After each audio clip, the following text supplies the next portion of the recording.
Listen, for the last 3 months, those of us in the garage have been telling y'all this slowdown was going to happen. We've been telling you, Google's laying off people, Amazon's laying off people, companies you ain't ever heard of are laying off people. We've been telling you all this. So now what do we got? We got a whole bunch of drivers out here across all the apps. VHO, DoorDash, Uber Eats, the Rideshare app. Everybody's out here trying to make up that extra money they just lost. And oh yeah, we're still out here trying to make the money. Listen, we've been telling y'all. Y'all keep sleeping on us. The Rideshare Garage is coming through. So let's get this money.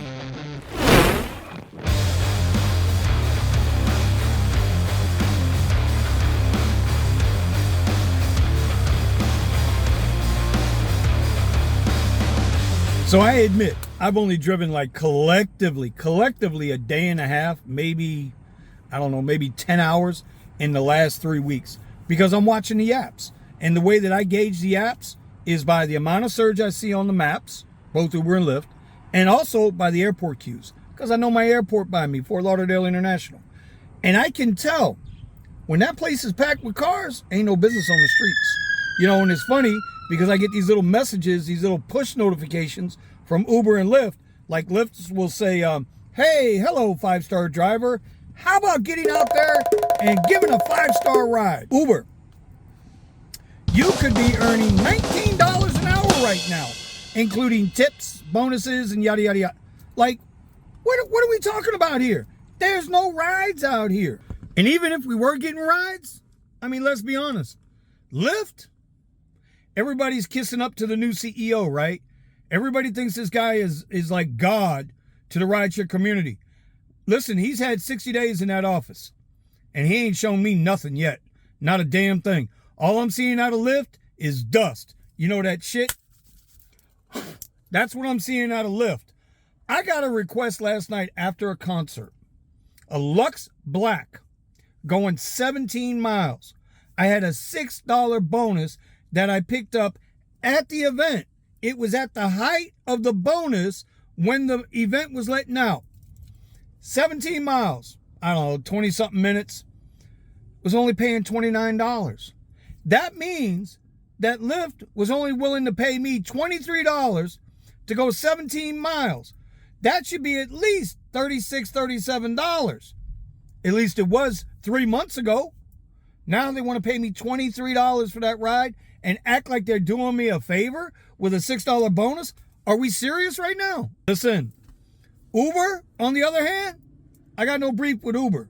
Although Uber doesn't have as many rides, right? At least they're still paying me fairly. What I consider fairly. I'm in that $1.80 to $2 a mile range on my Uber XLs and my Uber Premiers. The only problem there is, ain't nobody out here taking rides. Not on these platforms. Not where I work. Now, I will admit, I don't go down to Brickell in Miami unless I'm already there. I don't go work South Beach because, bad things happening on South Beach. So I ain't trying to be, I'm not trying to be a defendant in a courtroom. You know what I'm saying? But I will say this. If Uber's going to continue to pay me right on the upper platforms, it's worth driving. But with what Lyft's doing, I can't do it, man.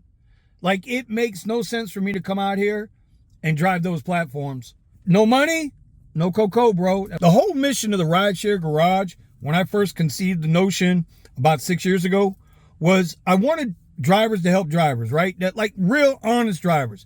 Not shills, not, backroom door deals, not paid sponsorships. I mean, just real heart to heart. Me to you, you to me, community Rideshare Garage.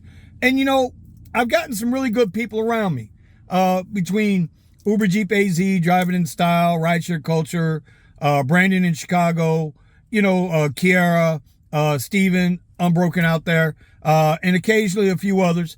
I got a good group of people around me, and I'm hoping that I'm good to them. But the mission is simple, bro. The mission is simple.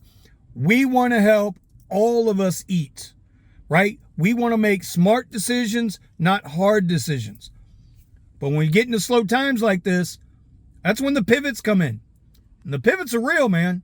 The pivots, it makes no sense to sit there with the app on for an hour, no request. Move to another area for an hour, no request. Now, I'm referring to the upper platforms, tier 2s and 3s. I'm not talking about regular X. I'm not talking about regular Lyft. So the more I think about it, the more I've thought about it, since I had the rental, the Tesla rental for that week, and the more I looked at that spreadsheet, which I know a lot of you guys have reached out about the spreadsheet. It's in the process of being developed by somebody smarter than me, so that it's just plug and play. You can drop your numbers in, and I'll make that available. It'll be in the Rideshare garage.com store. It'll be a free download. Just give it a couple weeks because I want to make sure it's right for you guys. Anyway, the point is, in the summers, it's always been a thing down here where on the average it slows down.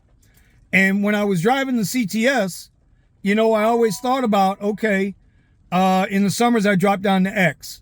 I dropped down to regular Lyft. But it actually paid somewhat decent then, so it wasn't so bad. And I could still go out there 20 hours, 22 hours. Y'all know I'm part-time. 20 hours, 22 hours, still grind out $400 or $500. But now, with the heat, the more I've learned about putting all these miles on a car over the years, the rental to me makes sense more than ever. And remember in the spreadsheet I showed you, I think I worked like 41 or 42 hours that week, and I wasted 27 hours.